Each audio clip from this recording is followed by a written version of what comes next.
Ce qui est impressionnant chez les personnes à haut potentiel sensible, c'est à quel point finalement elles peuvent douter d'elles-mêmes, malgré toutes leurs capacités, leurs compétences, voire éventuellement leurs diplômes.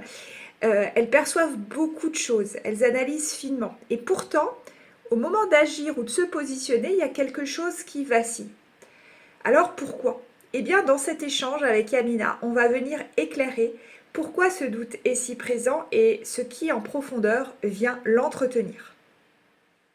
Selon toi, pourquoi les personnes qui sont avec ce degré de compréhension finalement peuvent douter autant d'elles alors qu'au final, pourquoi elles ont autant besoin de validation pour pouvoir vraiment ressentir les choses ou pour pouvoir vraiment se dire, ok, là ce que je ressens ou ce que j'ai perçu est vrai.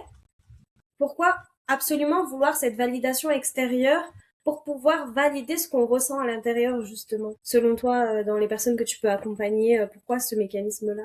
Je pense que là, il y a effectivement beaucoup de questions autour de l'estime de soi, de la confiance en soi, de l'amour de soi, en fait, quelque part. Souvent, hein, comme je l'expliquais, pour moi, il y a, on est aujourd'hui ce qu'on est par rapport aux expériences qu'on a vécues, mais c'est pas tant les expériences qui nous définissent que l'histoire qu'on se raconte par rapport à ces expériences.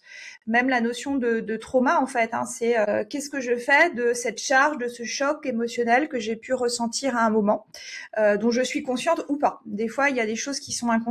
Donc pour moi, il y a vraiment dans l'histoire déjà. Comme je disais tout à l'heure, une des pistes, c'est on a grandi en se sentant à côté.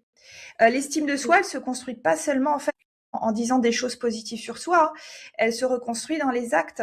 Et quand en fait déjà on respecte pas ses limites, ses besoins, ses intuitions, son rythme, quelqu'un qui a grandi finalement en se sentant à côté, eh bien, il a besoin en fait de vivre des expériences répétées où il va se choisir, sans s'abandonner ensuite à la culpabilité. Ensuite, pour aller peut-être plus en détail, il y a toutes ces blessures d'histoire de vie. Donc, moi, j'évoquais dans mon histoire, par exemple, la perception du rejet, mais il y a d'autres blessures fondamentales que justement, je vais aller revisiter, en tout cas, mettre le doigt avec ces personnes pour comprendre effectivement l'origine de ce doute. Donc ça, c'est lié, je dirais, voilà, à l'expérience de vie. Maintenant, il y a aussi un doute qui peut exister par rapport à son propre fonctionnement. Quand on a ces intuitions, quand on a ces choses qui nous traversent, qu'on comprend pas forcément, ces fulgurances des fois, cette impression de non mais là je sens que peut-être ce projet, cette idée va pas marcher. C'est soi-même pour soi difficile en fait à expliquer parce que rationnellement, si on cherche justement à tout comprendre, tout contrôler, tout maîtriser, ben en fait c'est là où on peut se perdre. Et en fait, c'est justement donc apprendre à se réapproprier aussi ce côté qui est plus intuitif, qui est plus spontané, qui peut nous donner des informations. Mais on a besoin d'un mode d'emploi. Et soi-même, quand on est face à soi, on se dit, mais elle est où cette justesse? Est-ce que je me prends pas justement la grosse tête? Est-ce que je vais pas me dire, mais j'ai la vérité absolue et j'ai raison et tout le monde a tort? Donc en fait, cette part de doute, elle est saine à l'intérieur de nous, mais il y a besoin de grilles de lecture, d'avoir aussi ce miroir extérieur. Donc dans l'accompagnement, bah, le rôle des coachs, des thérapeutes, des accompagnants, c'est ça, c'est d'être le miroir en fait. Parce que la personne, elle a tout à l'intérieur, mais comment elle y va? Par quel chemin? En fait, on peut être qui on est indépendamment des autres, mais les autres nous permettent d'avoir accès à des parties de nous qu'on ne voit pas encore. Si on sait lire l'expérience, et c'est là où justement je vais avec les personnes, hein, à leur apprendre à décoder ce qui se passe dans la relation à l'autre, en fait, dans leur perception. Donc voilà, je ne sais pas si je réponds à ta question, mais je Oui, dirais il y a plusieurs pistes. Il y a ce fonctionnement-là avec ce neuroatypisme, effectivement, et toutes ces particularités. Donc il y a ça, mais il y a aussi notre histoire de vie, ce qui s'est passé dans nos relations, dans notre enfance, même dans notre adolescence, etc. Ce qui fait qu'on est la personne qui on est aujourd'hui. et selon toi, quels sont les besoins spécifiques que tu peux observer le plus souvent? Qu'est-ce qu'ils ont besoin spécifiquement pour pouvoir évoluer? Eh bien, moi je dirais il y a plusieurs choses. Comme je disais, il y a à la fois ce besoin de se retrouver, de se reconnecter à soi. Souvent la boussole, elle est complètement déréglé. Pourquoi? Parce qu'en fait, on s'est éloigné de soi. Donc, il y a vraiment déjà ça. La première chose, c'est des outils de connaissance de soi. Revenir à qui on est vraiment. Et déjà ça, en fait, c'est pas rajouter des choses, c'est plutôt des fois déconstruire des croyances limitantes, revisiter, faire le tri. Tiens, ça m'appartient, ça m'appartient pas. Donc voilà, il y a ce genre de besoin.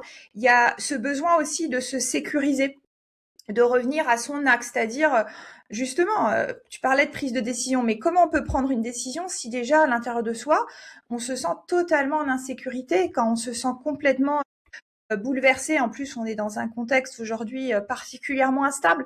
Donc, quand on est un petit peu comme une girouette où à chaque mouvement, soit du contexte même mondial, politique, mais même relationnel, à chaque fois qu'il se passe quelque chose au niveau des proches, que ça vient me toucher, mais tellement toucher que je sens submergée, j'arrive plus à faire la différence entre moi et l'autre, eh bien forcément, c'est difficile d'y voir clair. Il y a à la fois un besoin de clarification de son fonctionnement, parce que même s'il y a des grandes caractéristiques, chacun a ses singularités propres dans son hypersensibilité. Donc c'est ça qu'on va aller creuser.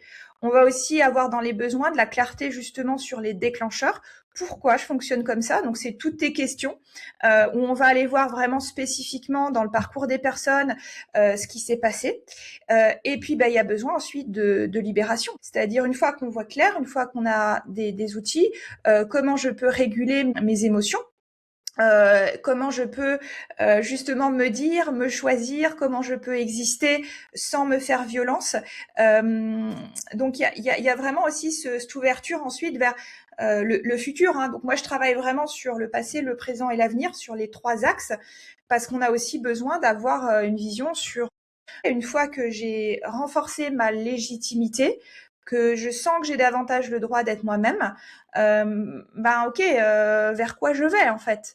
Maintenant, qu'est-ce que je fais de tout ça? C'est comme si on a porté des manteaux pendant des années, et puis à un moment donné, on les enlève, on enlève justement les filtres entre nous et le monde, ce qu'on se raconte, etc. À un moment donné, on se retrouve à poil, on se dit bon, qu'est-ce qu'on met maintenant comme vêtements? Donc il y a aussi ça.